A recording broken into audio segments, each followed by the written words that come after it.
মোৰ দৈনন্দিন জীৱনৰ কাহিনীবোৰ স্মৃতিৰূপে সাঁচি ৰখা অন্য এটা ভিডিঅ'লৈ স্বাগতম।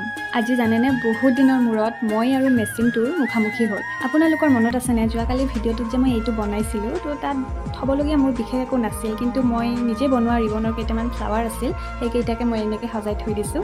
আৰু ৰাইজ, আপোনালোকে জানেনে দেখাত বস্তুটো বহুত সহজ যেন লাগে, কিন্তু কৰোঁতে মোৰ ইমান বেছি সময় গৈছে।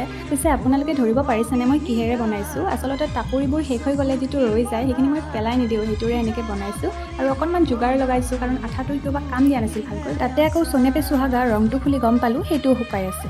মুঠতে মই কিবা এটা কাম কৰিব ওলাম আৰু গণ্ডগোল নহ'ব সেইটোতো হ'বই নোৱাৰে, কিবা নহয় কিবাটো খেলি মেলি লাগিবই। কিন্তু ময়ো জানো কম, কিবা এটা কাম কৰিম বুলি ভাবিছোঁ যেতিয়া কৰিহে এৰিম, লাগিলে সেইটো শেষত গৈ বেয়াই নহওক। বাৰু সন্ধিয়ালৈ প্ৰাংগণে আজি মোক মেগী বনাই খোৱালে দেই। মেগীখিনি খাই উঠিছিলোঁহে মাত্ৰ, তেনেতে কৃতিহঁতৰ মাকে ফোন কৰি মাতিলে, নাৰিকল দিয়া টেকেলি পিঠা বনাইছে। মই নাৰিকল দিলে খাই ভাল পাওঁ কাৰণে মোকো ফোন কৰি মাতি পঠিয়ালে। বাৰু আজিলৈ এৰিলোঁ দেই, বাই।